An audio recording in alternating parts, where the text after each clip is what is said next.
Good morning guys! Ngayon is Saturday at pupunta kami ng Okayama at meron daw silang tagpo ng kanyang ama. Meron silang date.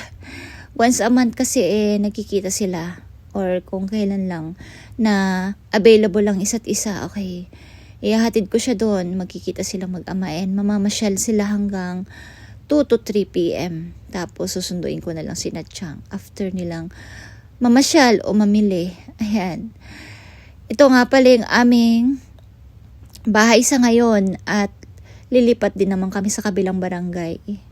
Bale, hanggang ngayon 31 na lang kami dito sa bahay na to. Ayan, at yan na yung napakaganda at napakahabang tulay dito na kapag umaga, katulad niyan guys, is maraming fog. Oh, grabe. Grabe ang puti-puti niya talaga hanggang sa station ng tren. Ganyan ang nilalakaran ko o binabike ko everyday pag pupunta kong trabaho. At napakaganda guys. Napakaganda ng lugar na to. Kaya lang malayo sa school and malayo sa papasukan ko o sa pinapasukan kong work. So, kaya lilipat kami ng isang barangay. Ayan. Pero dadalaw-dalaw kami dito kasi napakaganda ng place na to guys. Parang ito yung sinasabi nila na dito lang talaga may ganyan. Dito sa place na to na sa umaga sobrang puti. Kasi nga ang haba ng tulay tapos sa ilalim syempre is lake.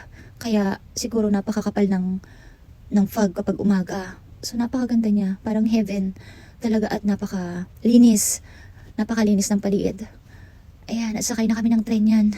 Bale, 40 minutes hanggang Okayama. At maganda naman ang view, kaya hindi nakaka-boring. Habang sakay ka ng tren, tumingin-tingin ka sa bintana, talagang nakakaaliw. Ang ganda sa mata kasi puro green.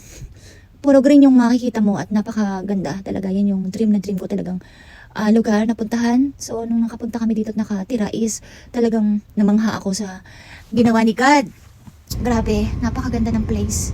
At hindi ko ipagpapalit sa city. Kahit sabihin na okay doon ang maganda. Yung pinapasukan kong trabaho sa city siya.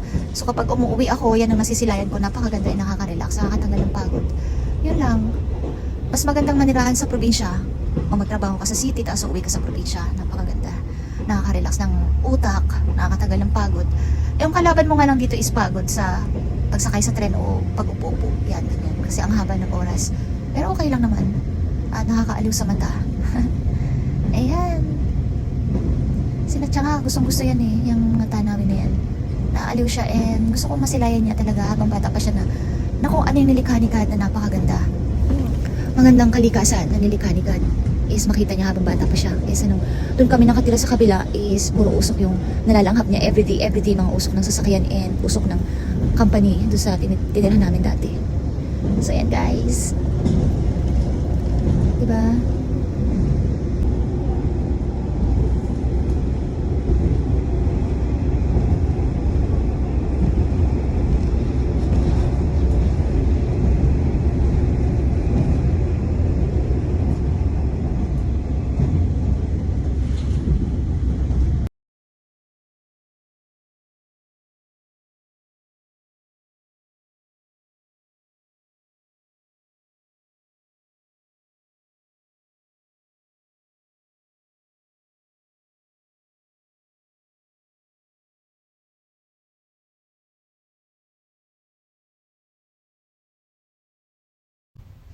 Ayan, waiting kami dito. Nag-waiting sa kanyang ama.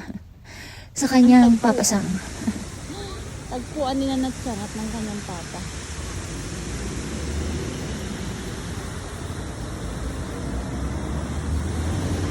Magkikita sila.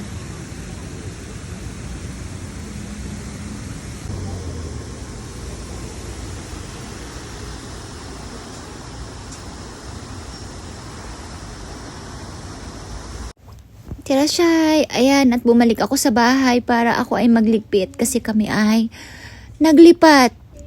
Okay, pangalawang lipat namin sa bagong place na naman. And yan, pakunti-kunti.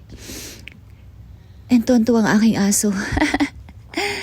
Kahit pa paano is nakalipat kami ng maayos. Ayan, magkakasama na ulit kaming tatlo.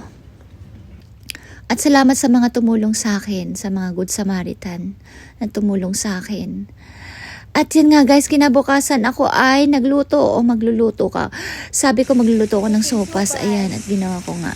Luto ako ng sopas. Sabi ko at malamig na ang panahon. Tapos si Natsyang masakat daw ang kanyang nudo, ang kanyang lalamunan. So, ayan, nagsopas ako guys. At yan ang aming dinner today. Ngayon is linggo.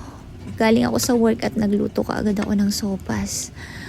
Ang sarap niya guys, grabe. Tama-tama pag malamig ang panahon. Ayan nga pala ang aking beranda. Ganyan. Almost done na guys. Ayan, malapit na. Ano nga pala nilagay ko dyan? Fresh milk.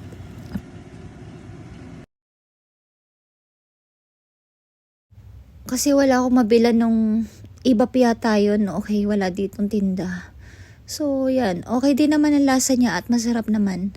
Lalagyan mo lang ng mga seasoning, syempre. Mayroon naman siyang chicken, cabbage, saka carrots. Ayan guys, masarap. Kain na tayo!